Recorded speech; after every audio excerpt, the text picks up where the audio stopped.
disease of the heart arteries people think of as being furring up of the arteries. But actually it's a really fibrotic, hard narrowing of the arteries.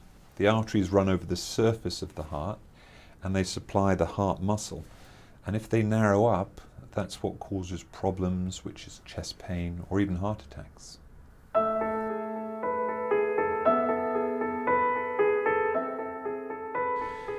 Well, I think there are several reasons. The two main ones are the disease is common and it is preventable. So in our country, in England, heart disease, cardiovascular disease is the commonest cause of death, unfortunately. So 1 in 4 people will die of heart disease. Heart attacks are the commonest cause of death. There are 175,000 heart attacks each year in this country. And we have a very good system for the treatment of heart attacks, but unfortunately the disease is common and remains a common cause of death. As a cardiologist, I find this very frustrating because the disease is preventable. And therefore we have a preventable and common condition, very important.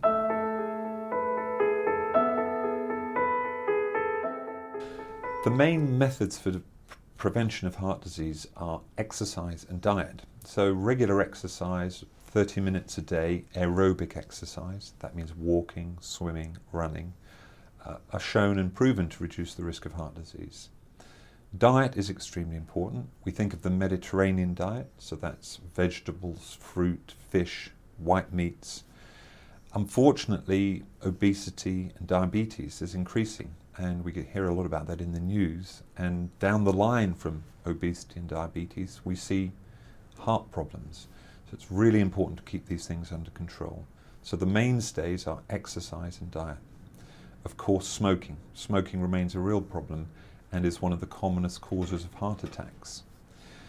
If we have people with known coronary disease, the other useful thing prevention is the use of statin tablets. Statin tablets are always in the newspapers. But from my point of view as a cardiologist, they're extremely useful at preventing cardiac problems such as heart attacks.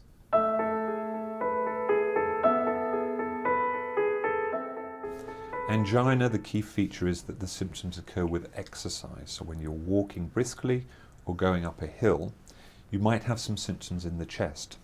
The difficulty from that point onwards is that everybody is different. So some people have a classic tight gripping feeling. Some people have a pressure or heaviness. Some people have the symptoms in the middle of the chest. Some people in the shoulders, the arms, or even the back, commonly the jaw. But the key feature really is that the symptom comes on with exercise.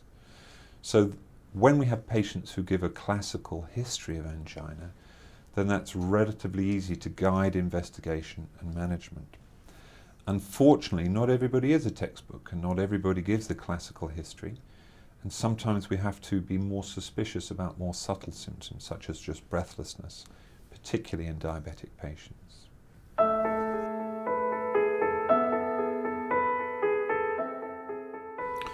Well, in the United Kingdom, the main area of screening occurs with general practitioners. So if you have a family history or if you have problems of hypertension, you will be screened.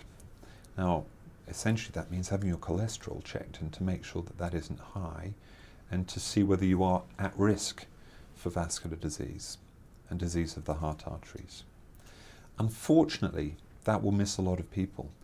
And there is a really good method for investigation of risk of coronary disease, which is a CT scan measuring the amount of calcium in the wall of the heart arteries. It's called a calcium score. Calcium only exists if there's disease in the heart arteries, and we can assess that within 10 minutes with a CT scan.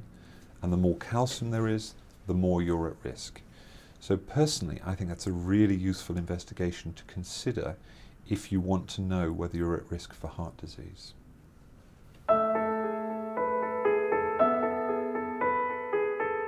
Well, the first step in investigation is really to take the story, which we call the history, from the patient. And if the story is highly suggestive for angina, one can assume the patient does already have coronary disease. Sometimes we don't need tests to make the diagnosis. However, if we do want to investigate, there are really two groups of tests. The first group is called the non-invasive tests. In other words, we're not putting a tube into the body. And the other is called the invasive tests, where we do steer a tube up into the heart. From my point of view, the most helpful non-invasive test is a CT scan. This is a relatively new development, but we can get really good pictures of the heart arteries without putting a tube into the body. It's an X-ray test using some contrast, and that's a very useful test. The gold standard, however, and the best way of working out if somebody has got disease of the heart arteries is to take a picture of the heart arteries. That's a test called an angiogram. I do most of these via the radial artery, which is the artery at the hand. It's done under local anaesthetic, and the procedure takes 10-15 minutes to do. And it will tell us for sure if there's a narrowing, if there are problems, and what needs to be done.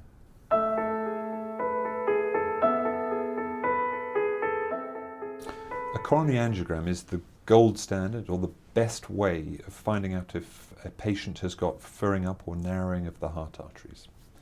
It's a procedure done under local anaesthetic, not a general anaesthetic. I do most of my procedures via the radial artery, which is the artery at the wrist, although we can do it from the femoral artery, the artery at the top of the leg.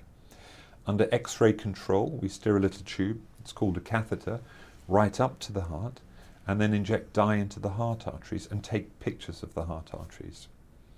The angiogram is the best method to establish if there is disease in the arteries, to see where the disease is, and therefore to guide what the best treatment will be for that disease of the heart arteries. So an angiogram is a very useful way of making a diagnosis. It's also mandatory and an excellent step to treat people who've got problems of the heart arteries.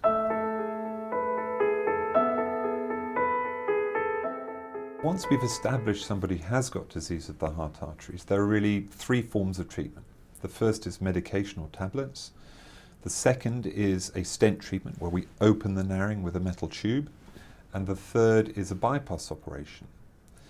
So first line, medication is very important. There are two groups of medication. Medication to reduce the risk of a heart attack. That would include an aspirin tablet, statin tablets to reduce cholesterol, and also a beta blocker tablet. Those are very, very important to make patients safe.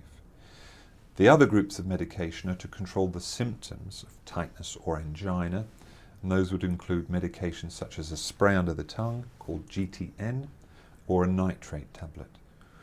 Now, if the medication doesn't control the symptoms adequately, or if the patient is unfortunate and is in hospital with a heart attack, then we may need to think about other forms of treatment such as stenting or bypass surgery.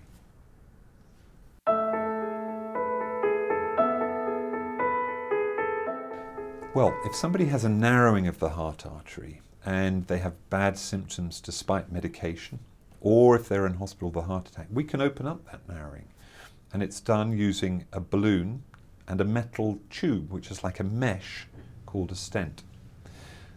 The procedure is done either from the hand or from the leg, and from there I would steer up a tube called a catheter to the heart, and through that steer a fine wire down the heart artery, and then over that the balloon, and we literally inflate the balloon in the artery to stretch open the artery to help the blood to flow back down.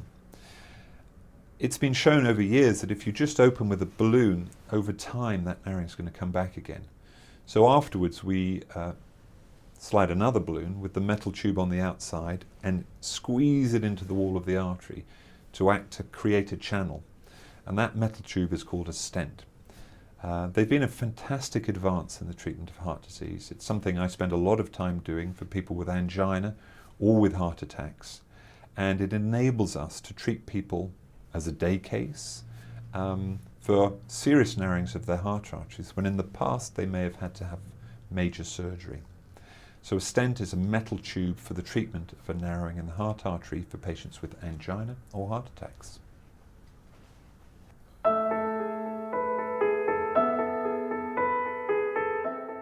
Well, a bypass operation is a great operation if you need it. Sometimes the disease in the heart arteries is in positions where I can't treat it with a stent, or where stenting really wouldn't do the job in the long term, in which case open heart surgery with a bypass is a better way forwards. So bypass is needed if the disease is more severe than stents can treat and will convey a better long-term outcome for many patients.